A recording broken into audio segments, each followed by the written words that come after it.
Okay. And in regards to, I guess, how we'd view it historically, what's the true history of it? Because I would argue that I think that there's revision, okay, with a lot of history actually, not just in regards to Israel. But as Christians, how are we to view the state of Israel? You know, whether it's, you know, messianic, you believe in Yeshua, Messiah. As a Christian, how are we to view the state of Israel? Is it something which is, you know, ordained by God, sanctioned by God, or, you know, merely prophesied, or is it even prophesied at all? You know, there's different camps. So, what's your opinion on that? Well, this kind of ties into the last question. I didn't go into the fact that if you're talking to Christians, then you approach this from a little bit different angle. That, you know, who were the people in the New Testament that Jesus walked amongst and preached amongst? It was Jewish. It was the Jewish nation. So obviously, the Jewish people in Jesus' time were the indigenous people. And so, you know, as Bible believers, we at least need to recognize that the Jews are the oldest remaining indigenous people of that land. Arabs did come later too, so you can count them as indigenous people as well. But the Jews are the oldest existing indigenous people of the land. So if you're coming at it purely from a political point of view, as believers looking at prophecy, I mean, it just boils down to whether you're going to accept replacement theology or not. Do you accept that God's promises to the Jews are still valid, or do you accept, or do you insist that those promises now belong to the Christians? And to me, it's extremely problematic to take the second path, because if God can change his, you know, because when God made those promises, he was pretty clear that this is going to last forever. You are going to be my people forever. So if he can change his mind about that, then we're all, you know, kind of in a rocky boat here. Yeah. I think maybe the verses where it assures us of our salvation might be questionable, and that's not a good thing. I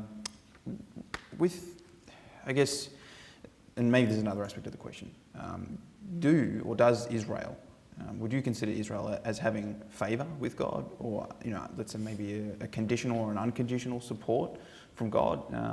How is it that should we compare Israel to other nations? Like, are other nations secular and Israel is something else? Or Israel as a nation is certainly nothing but secular today. I mean, there's a religious aspect to it. It is the Jewish state, but it tries to be as secular as it possibly can. I don't think that you can look at history as a Bible believer again and say that God has unconditional support for Israel. I think he has unconditional love for Israel, just as he has unconditional love for all of us.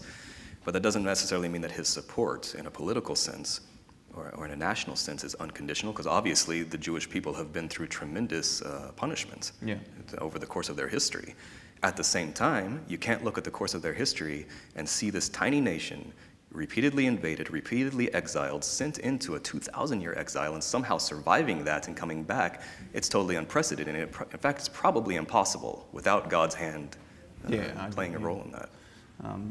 I also wanted to throw in this question because I think it's an interesting one. When you read in the New Testament, the book of Acts, and you have Acts chapter 7, there's Stephen, you know. We read this awesome passage. It's like inspiring, where, you know, Stephen goes into the synagogue and he's accused of, I guess, you know, blaspheming against or ridiculing, you know, Abraham and Moses, you know, the fathers of Israel.